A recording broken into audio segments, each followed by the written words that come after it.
अमरावतीत कोट्यवधींचा एमडी जप्त, मुख्य सूत्रधार राजस्थानमधून जेरबंद, गुन्हे शाखेची मोठी कारवाई।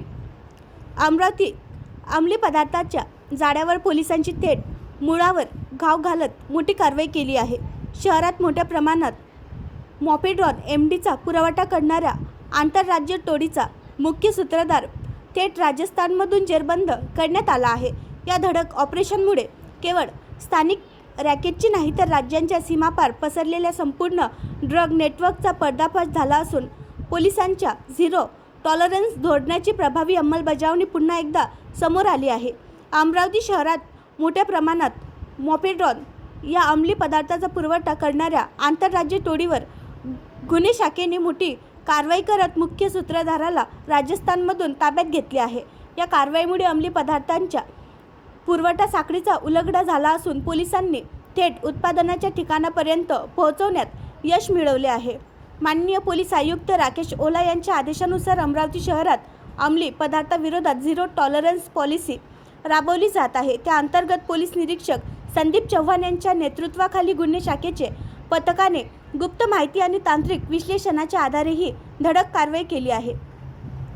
दिनांक 8 मार्च 2026 रोजी सायंकाळी गुन्हे शाखेच्या पथकाने अब्दुल फहीम उर्फ फहीम वय 25 आझादनगर आणि शेख अयान वय 20 द्वारकानगर यांना ताब्यात घेतले।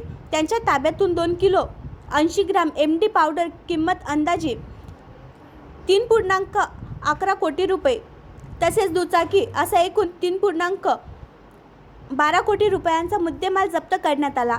या प्रकरणी नागपुरी गेट पोलीस ठाण्यात NPDA कायद्याअंतर्गत गुन्हा दाखल करण्यात आला आहे। तपासादरम्यान या आरोपींनी एमडी अमरावतीत शेख नाझीम आणि शेख रहीम उर्फ होंगा यांच्यासाठी मुंबईहून आणल्याचे उघड केले। त्यानुसार 9 मार्च रोजी या दोघांना अटक करण्यात आली। नाझीमच्या घरातून 65 ग्रॅम एमडी जप्त करण्यात आले। राजस्थान कनेक्शन उघड तपास पुढे नेताना 20 मार्च रोजी आझिम असद शेख मुंबई आणि शेख समीर अमरावती यांना सापळा रचून अटक करण्यात आली। त्यांच्या ताब्यातून 78 ग्राम एमडी आणि मोबाईल असा एकूण 12.16 लाख रुपयांचा मुद्देमाल जप्त करण्यात आला। चौकशीत आझिम शेखने हा माल राजस्थानातील मांगीलाल उर्फ मांगी गणपती सिंग सिंगावत तालुका मकराना जिल्हा झिडवाना कुचामन यांच्याकडून घेतल्याचे सांगितले। त्याच्यानुसार गुन्हे शाखेच्या 3 पथकांनी राजस्थानमध्ये जाऊन अथक शोध मोहीम राबवत मांगीलालला प्रतापगड जिल्ह्यातून ताब्यात घेतले आहे। आणखी नवीन व्हिडिओ पाहण्यासाठी आमच्या देशमुख एक्सप्रेस न्यूज चॅनलला सबस्क्राइब करा, लाईक करा आणि शेअर करा।